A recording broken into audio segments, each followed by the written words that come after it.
WWE's Crown Jewel is live this Saturday from Riyadh, Saudi Arabia.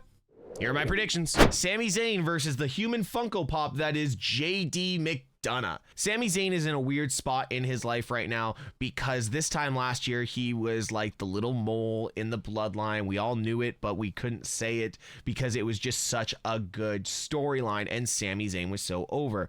Sami Zayn is now alone by himself on Monday Night Raw to go against the Judgment Day with the help here and there of Jey Uso. Sami going up against JD McDonough really gives us insight onto where they are going to put Sami Zayn in either a future title feud or even the rest of 2023 when it comes to the build to the Royal Rumble, if he's going to be a significant player in the Royal Rumble, and right into WrestleMania.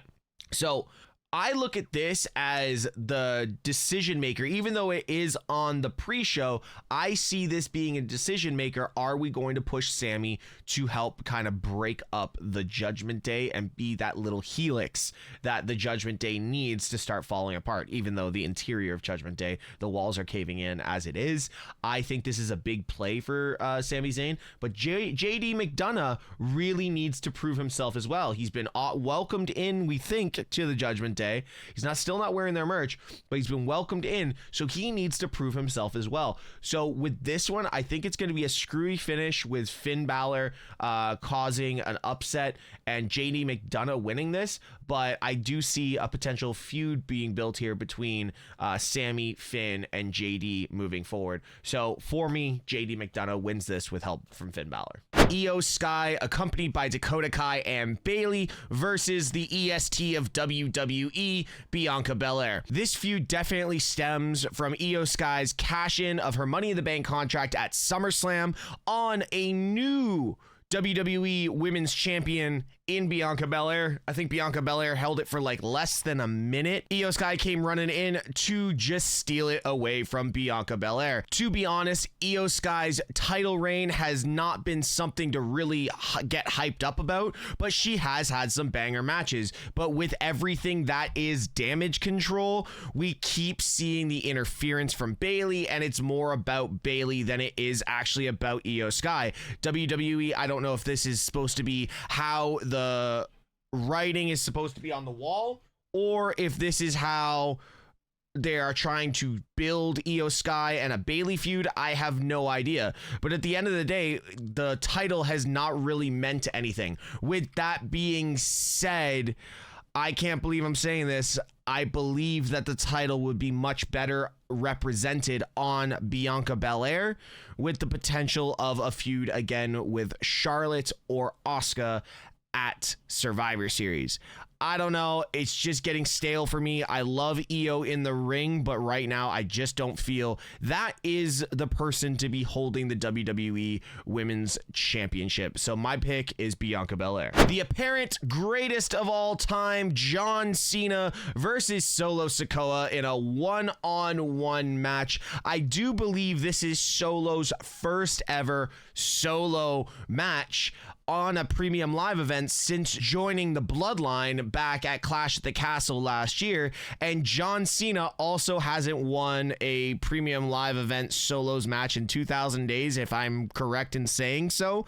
With that being said, this is an interesting match. There's two very interesting dynamics here. There's the up-and-comer that is Solo Sikoa, who needs to, I think, step out of the shadow of the Bloodline and really start making a name for himself because he is such an incredible talent. And then we have John Cena, who's teasing retirement at this point with his promos and really trying to build himself up to carry himself maybe through to WrestleMania, where I see the boots being left in the ring.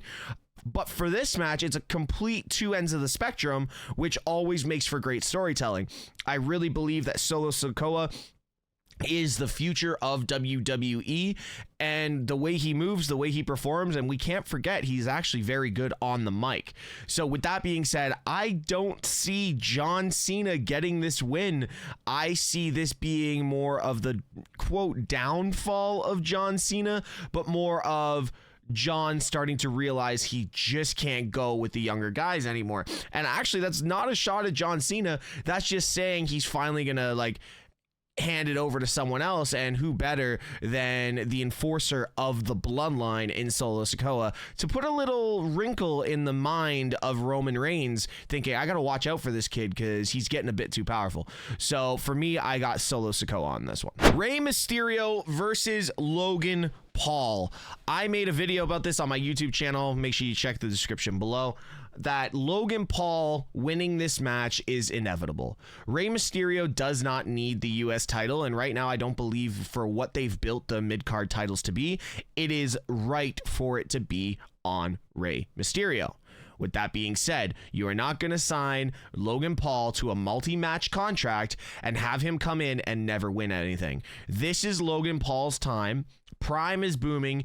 All the eyes in the world between for the demographic of like 15 to 25 are on Logan Paul. This is the time for WWE to cash in, get the merch shirts, get the US titles flowing right before Christmas. This is all a marketing ploy to have Logan Paul as the United States champion. Logan Paul is going to win the United States championship, but he will win it with help from Dirty Dominic Mysterio. So with that being said, Logan Paul is my pick, and it's a marketing ploy just to get sales up at Christmas. Logan Paul wins. The women's world title is being defended in a fatal five-way. We have Nia Jax, we have Zoe Stark, we have Raquel Rodriguez, we have Shayna Baszler, and obviously we have the women's world champion in Mommy Rhea Ripley. Now, a lot of people are talking about how Rhea Ripley's world title run has been really lackluster and she's not really done anything with it,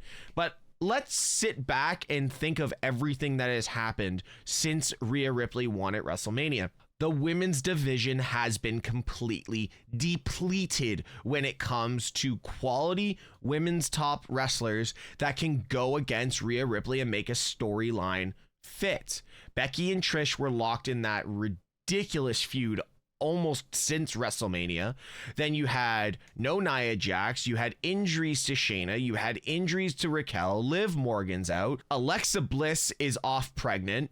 So really the big names that you want Rhea Ripley feuding with weren't available. So this is finally the start of either a really dominant reign for Rhea Ripley to run all the way to WrestleMania, or this is where WWE says, okay, we got to change this around, have Rhea have a complete breakdown, somebody else win the title, and then Rhea go back and get it back. With that being said, I personally think that Rhea Ripley is going to retain. I don't think it's going to be with the help of the Judgment Day. I think it's going to be a screwy some odd finish, but Rhea Ripley to retain and to hold the women's world title all the way to WrestleMania, and potentially have it for someone like a Jade Cargill, a Becky Lynch, or even an up-and-coming potential Cora Jade call up to the women's roster. I don't know. Hey, I'm just spitballing. I'm not saying it's a prediction, but I'm just saying there's opportunity with certain wrestlers from the women's roster to come and bolster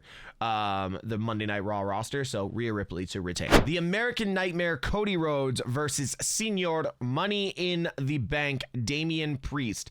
Damian Priest is going to have a busy night. That's the first thing I'm going to say. You're going to have to go and battle the uber face that is Cody Rhodes in Riyadh, and it's going to be a decent match. I do believe this will be the match that kicks off the show because of the future of the show and how busy Damian Priest might be. Cody Rhodes versus Damian Priest is a great build. I actually like that it was kind of brought in late, but it was one of those ones where like you almost saw it coming. Like Cody had to face somebody from the Judgment Day, and I like that it's Priest. WWE higher ups are big on Damian Priest. That's why they put the Money in the Bank title or contract on him. So I see this match going awfully poor for Damian Priest right now, even though I just talked him up.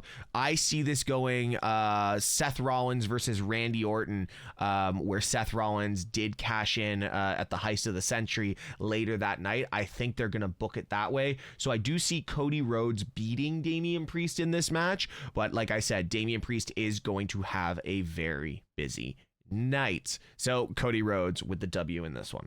I'm going to go with this one next. Our tribal chief Roman Reigns and the newest and hottest wrestler in professional right now in LA Knight. Yeah. I really think this is a massive mistake by WWE in putting LA Knight into this feud with Roman Reigns. As much as we want to see LA Knight go up against Roman Reigns for the WWE Universal Championship, I'm really struggling with the fact of what happens if LA Knight loses.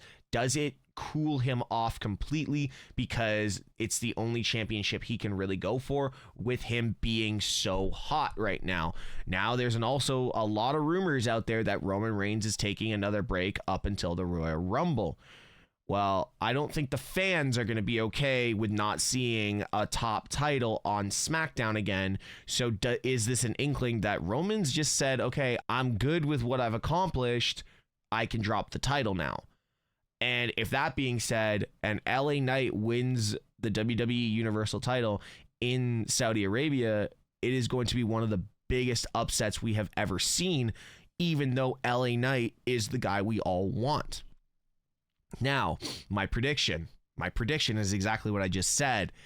LA Knight beats Roman Reigns, and Roman goes on vacation and comes back in a different manner at the Royal Rumble, enters in at number 30, and they run it back, Roman versus LA Knight at Mania. I'll make a whole other video about Cody finishing the story later, but because Cody doesn't have to finish the story right now because he's in so many other things, but I will make another video on that later. But that's my biggest hot take, is LA Knight actually pins Roman.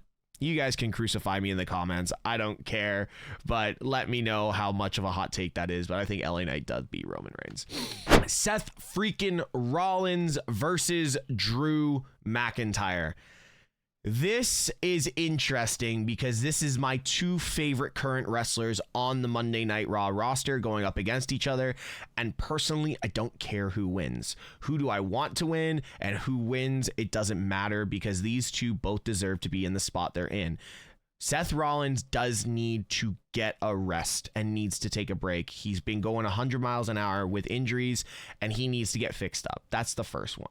Okay. Secondly, Drew McIntyre does deserve to hold a world title or some form of WWE title. To be honest, winning it in an empty performance center is the biggest piece of bullshit that anyone could ever go through, and Drew deserves his time. I also think this is going to be a big staple on if Drew potentially signs a new contract. I don't believe if he has or not, but I'm not going to believe everything the dirt sheet says. Thank you, Mia Yim.